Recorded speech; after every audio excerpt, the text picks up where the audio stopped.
Ce n'est pas la taille qui compte, mais bien la façon de s'en servir. Je parle bien évidemment ici de la longueur des épisodes de la série A Knight of the Seven Kingdoms que je vous déconseille de lancer sur un écran susceptible d'être vu par des gens qui passent derrière vous comme au bureau par exemple. Cette vidéo s'adresse à celles et ceux qui ont vu le loup, enfin l'épisode, sachant que les spoilers concernant les livres seront réunis en fin de vidéo.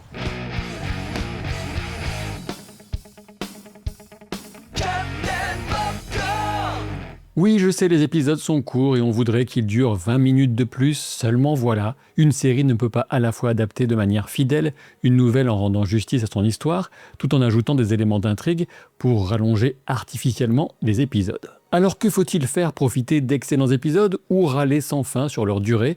Personnellement, j'ai choisi mon camp et contrairement à ma propension naturelle au quotidien, ce sera de ne pas râler. Ceci étant dit, oui, peut-être que la série de 6 épisodes sera plus agréable à regarder d'une traite plutôt qu'au rythme d'une demi-heure par semaine, mais je reste persuadé que HBO fait un choix judicieux en conservant le rendez-vous hebdomadaire, ce que les chiffres d'audience semblent venir confirmer. Maintenant que ce point est évacué, j'en viens à l'éléphant au milieu de la pièce, comme diraient les anglophones, à savoir l'immense zizi de Ser Harlan de l'Arbre-Sous. Ce nouveau flashback qui lance l'épisode nous plonge au plus profond de la motivation et du questionnement qui anime Duncan, à savoir l'héritage du chevalier qui l'a formé et ce que signifie d'être à la fois un homme bon et un chevalier respectable. On retrouvera directement cette dynamique entre homme et chevalier dans le spectacle de marionnettes, mais nous y reviendrons en temps voulu.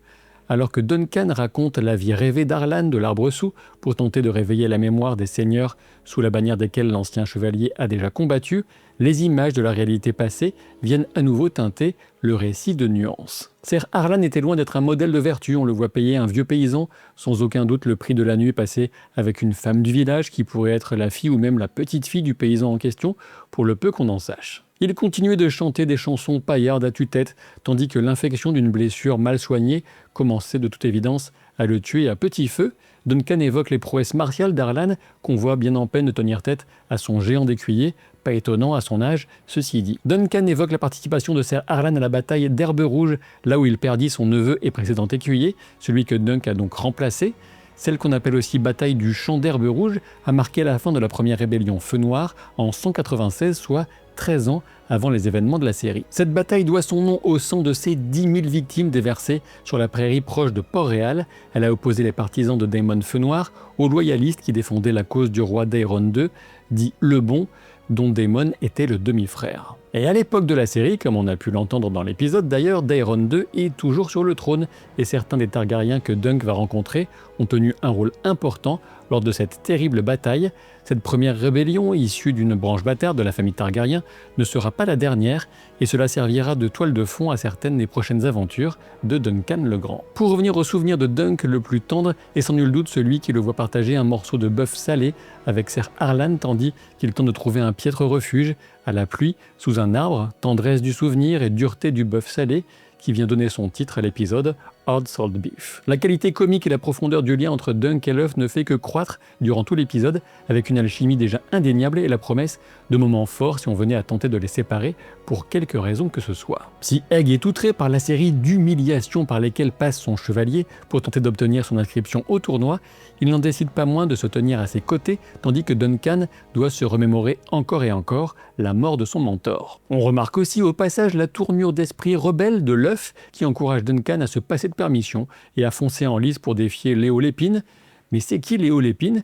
Eh bien c'est tout simplement le sire de Haut-Jardin, seigneur de la maison Tyrell, à qui Duncan parlait juste avant. Léo Lépine, qui n'a pas gagné le concours, est l'un des tout meilleurs chevaliers de son époque, du moins en termes de talent pour la joute, puisqu'il a remporté de très nombreux tournois. Justement, dans la première joute de la série, en fin d'épisode, on a un aperçu de ses prouesses. Je vous les décrirai précisément, ainsi que les 10 chevaliers qui inaugurent le tournoi à la lueur de la lune et des torches. On constate le peu de cas que l'œuf fait des plus hauts seigneurs du royaume en les traitant de petits toutous de leur royauté. En revanche, quelque chose lui donne très envie de retourner au campement quand il voit la troupe de Targaryens arriver à Sandregué. Le héros de la maison Sandregué porte évidemment ses armoiries, comme le drapeau en arrière-plan, à savoir un chevron et un soleil blanc sur champ orange. La maison Sandregué, dont les terres sont situées dans le Bief, est vassale des Tyrell et n'a donc aucun rapport avec Dorne, malgré la ressemblance de leur soleil. Le plus éminent membre de la délégation Targaryen est évidemment le premier cité, Baelor, premier-né du roi Daeron le Bon, et donc premier en ligne de succession au trône. Qui plus est, il est alors main du roi, son père. Le roi Daeron a 4 fils, dans l'ordre de naissance Baelor, Aerys, Rhaegal et Maekar. Baelor est accompagné donc de son benjamin Maekar, dont 2 fils tardent à arriver au tournoi. Le seigneur de Sandregué présente à Baelor sa fille Gwyn, 13 ans, qui par la coutume est destinée à devenir la reine d'amour et de beauté du tournoi, pour la faveur de laquelle des chevaliers se combattront. Le gagnant peut lui laisser le titre ou l'offrir à une autre dame qui serait l'élu de son cœur. Duncan est pris pour un garçon d'écurie par Aerion, un des fils de Maekar, qui supposait avoir à cette époque dans les 17 ans. Le prince se ressort comme des plus sympathiques, bien sûr, mais ce qui est amusant pour l'instant, c'est que Duncan va bel et bien s'occuper de sa monture au final, la calmant rapidement, alors qu'elle vient de blesser un palefrenier local. On distingue ici clairement que le bon sens et le bon cœur de Duncan prennent immédiatement le pas sur toute forme de fierté mal placée.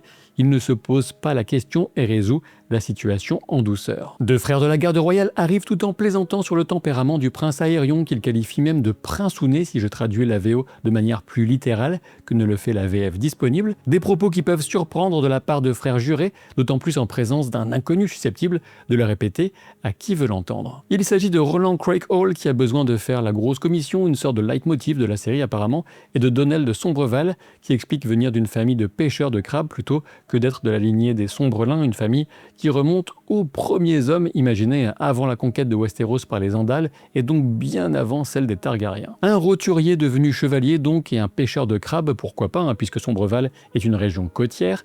Toutefois, l'œuf expliquera plus tard dans l'épisode que la famille de Roland est très riche. L'image du chevalier parti de rien en prend donc un coup dans l'aile ou dans la pince au choix. Pour devenir chevalier, Roland explique qu'il a fait comme pour devenir pêcheur de crabes, ce qui consiste plus ou moins à dire que c'est en forgeant qu'on devient forgeron, même si franchement la pirouette est un peu facile. Les difficultés de Dunk avec les réponses un peu spirituelles sont souvent savoureuses, mais plutôt que stupides, il semble en réalité un peu lent et manquer d'habitude de ce type de discussion, ce qui n'a rien d'étonnant.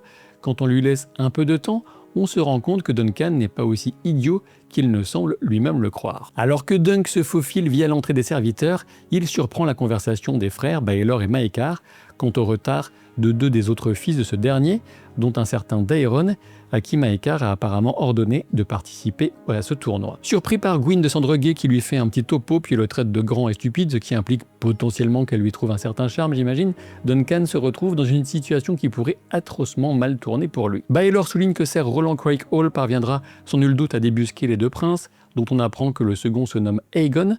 Baelor estime que Daeron a aussi peu sa place en tournoi qu'Aerys ou Rhaegal, qui sont donc son puîné et son cadet, sachant pour rappel que Maekar est le benjamin des 4 fils du roi. Maekar est déterminé à faire changer son fils Daeron, il l'affirme avec des mots très durs, même si on peut supposer que de le mettre à mort reste une hyperbole.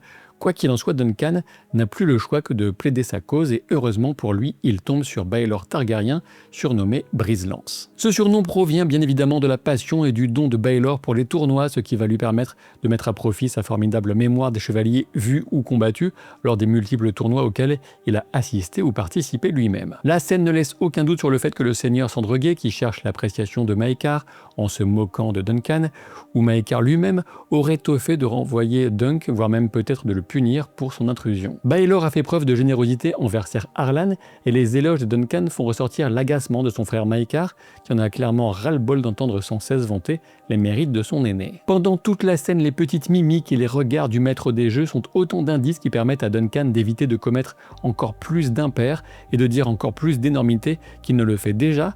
Plutôt agréable de constater que ce personnage, qu'on pouvait prendre pour un sale type sur la base des bandes annonces, est plutôt partisan du fait que tout se passe au mieux pour le chevalier errant. Duncan doit se choisir ses propres armoiries quand il hésite sur le chemin à prendre en sortant. On peut noter que la lumière passant par la fenêtre portant l'étoile des 7 indique la direction qu'il finit par prendre. Après cette première vraie bonne nouvelle pour notre héros, moment détente au spectacle de marionnettes de Tansel, avec une figure très répandue dans les contes de Westeros, Florian le Fol, un chevalier qui surprend Jonquille et ses sœurs, joueur qui se baigne à l'étang pour immédiatement tomber amoureux de Jonqui, personnage que semble incarner potentiellement Tencel dans cette mise en scène. La notion d'être à la fois un fou et un chevalier pour les dames résonne bien évidemment chez Duncan qui se considère comme un idiot et rêve d'être à la hauteur de sa haute opinion de la chevalerie. On peut presque deviner la ressemblance entre le visage de Bois et celui de Dunk. Après la représentation, Duncan poursuit son habitude des pourboires et autres dons et on constate la fascination manifeste de l'œuf pour les effets pyrotechniques du spectacle de marionnettes. Si à ce moment vous n'avez pas encore deviné qui est l'œuf, soit vous ne connaissez absolument rien au monde de Game of Thrones, soit je ne peux plus grand chose pour vous, non je déconne. Enfin, pas totalement non plus. La scène autour des futures armoiries de Ser Duncan est absolument délicieuse, tandis que Tencel et Egg font au mieux pour aider le chevalier dans son choix. Le soleil couchant pour le fond en mémoire de Ser Harlan, l'orme auquel pense Egg et enfin l'étoile filante ajoutée par Dunk. Voilà une jolie naissance pour l'héraldique d'un chevalier errant. Egg sauve la mise de Dunk au sujet de la taille de Tencel et ce n'est pas fini puisque la scène qui suit sur la table avec Ban est un autre moment aussi tendre qu'hilarant entre deux personnages qui vont vite devenir des chouchous du public en deux temps trois mouvements, si vous voulez mon avis. Tandis que l'œuf fait de son mieux pour rassurer Dunk, il cherche à l'être à son tour puisqu'il doute d'atteindre la stature d'un homme qui ferait un chevalier notable. On me dit toujours que je suis trop petit, moi on me dit toujours que je suis stupide. Voilà la manière de Dunk de dire à l'œuf qu'il va falloir faire avec, pas du tout réconfortant, et une réaction parfaite de la part de l'œuf. On note bien entendu le jeu sur les tailles avec Tencel qui était surélevé en début de discussion, comme quand elle est sur scène, mais qui quitte ce rôle symbolique et fait un pas pour rejoindre le monde de Duncan en quelque sorte. Et ensuite, sur cette table, on a cette égalité entre Dunk et l'œuf pour signifier l'équilibre de leur duo, malgré leur gabarit drastiquement inverse. Au tir à la corde, on a une équipe Baratheon contre une équipe Tyrell. Lionel apparaît toujours comme un feu follet qui n'en fait qu'à sa tête, tandis que toute son équipe repose littéralement sur la puissance de Duncan. Le forgeron, crâne d'acier, trahit assez vite son bon cœur sous son air bourru, et sans doute aussi son besoin de faire affaire avec un client qui se passe de décoration superflue. La graine du doute quant à la faisabilité de s'imposer dans un tel tournoi est arrosée par la remarque de bon sens du forgeron, même si elle avait déjà été plantée la veille par Lionel Baratheon dans le premier épisode. La vente de la jument est encore une scène magnifique à mettre au crédit de l'épisode.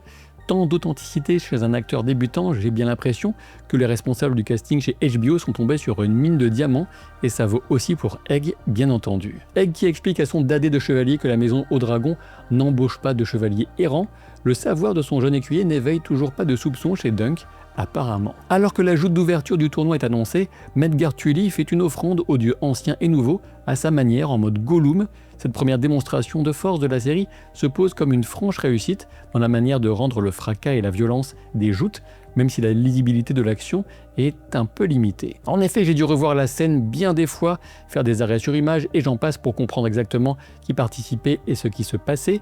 Le moment est venu de vous faire profiter de tout ce travail d'observation appuyé, heureusement, sur l'excellente encyclopédie de la garde de nuit, encore et toujours, merci à eux. On a donc deux camps de 5 chevaliers chacun qui se font face. Sur le plan qui suit le camp de Lionel Baratheon, le plus reconnaissable, sur la ligne de gauche avec son casque à ondouiller, on a donc de gauche à droite Lionel Baratheon, Abelard Hightower, Leo Tyrell, Humphrey Harding et sans doute Andros Sandreguet, un des deux fils du seigneur local, sur la dernière ligne à droite. Dans le camp opposé, toujours de gauche à droite, on aurait Robert Sandreguet, Valar Targaryen, le fils de Baelor, Tybolt Lannister, du moins un des deux Lannister, Medgar Tully et enfin Daemon Lannister ou Tybolt. Alors oui, je sais bien que Baelor avait dit à Duncan que Daemon Lannister, dit le lion gris, entrerait en lice le lendemain, mais si ce n'est pas lui lors de cette première joute, je ne sais pas de quel autre Lannister il pourrait s'agir. Comme promis, j'en viens maintenant aux exploits de Leo Tyrell dit l'épine, celui qui a envoyé Duncan se faire voir en début d'épisode. Durant la deuxième charge, Leo Tyrell constate que le chevalier Hightower de son propre camp se fait désarçonner et se retrouve dans son couloir. Il se débarrasse de sa propre lance et saisit ses rênes pour éviter de piétiner son allié, mais cela cause sa propre chute. Immédiatement, il se relève et il observe Medgar Tully de l'équipe adverse se faire désarçonner par son allié, Humphrey Harding. Leo Tyrell saisit au passage le destrier Tully, puis récupère au sol l'écu Harding, gagnant du temps pour repartir presque immédiatement en lice. Cette magnifique séquence d'introduction du tournoi dans la série souligne le début de crise d'angoisse qui saisit d'abord Duncan, puis l'œuf, qui prennent chacun conscience de ce qui sera attendu d'eux dans les lices. Si le défi du chevalier est plus difficile, bien sûr, on n'a guère de mal à imaginer la trouille légitime et les doutes d'un enfant à l'idée de saisir et donner des armes encombrantes telles que les lances, le tout en évitant de se faire piétiner par les destriers. Et encore une magnifique scène de plus pour conclure l'épisode au coin du feu tandis que l'œuf exprime sa nature enfantine en s'excitant contre des rebelles feux noirs imaginaires. Dunk se confie avec une sincérité absolue sur qui était vraiment Ser Harlan et pourquoi il a envie de prouver à tous ces nobles qu'il n'aurait pas dû les sous-estimer,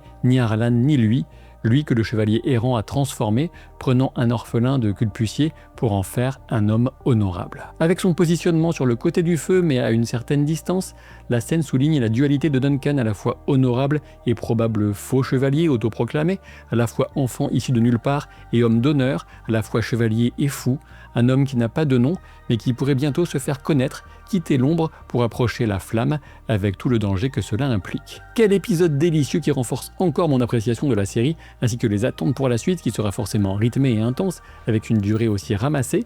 Avant d'en venir à quelques rapides remarques portant sur les livres, je vous rappelle qu'une vidéo a besoin de vous pour exister, donc commentaires, pouces et abonnements pour ne pas finir la tête dans la boue. Du côté des lecteurs, donc, on peut noter quelques petites différences. Le chevalier Donald de Sombreval est considéré comme ayant été chevalier errant avant d'être garde royale, mais la série propose une approche un peu différente avec cette histoire de pêcheur de crabes. Une différence plus importante cette fois, quand Dunk parle à Baylor dans la nouvelle, il n'a aucune idée de la personne à qui il s'adresse. Enfin, dernière différence que j'ai relevée, le prince Valar, fils de Baylor, n'est pas opposé à des adversaires aussi dangereux que ceux de la première joute dans la nouvelle, car on veille justement à éviter qu'il ne soit blessé.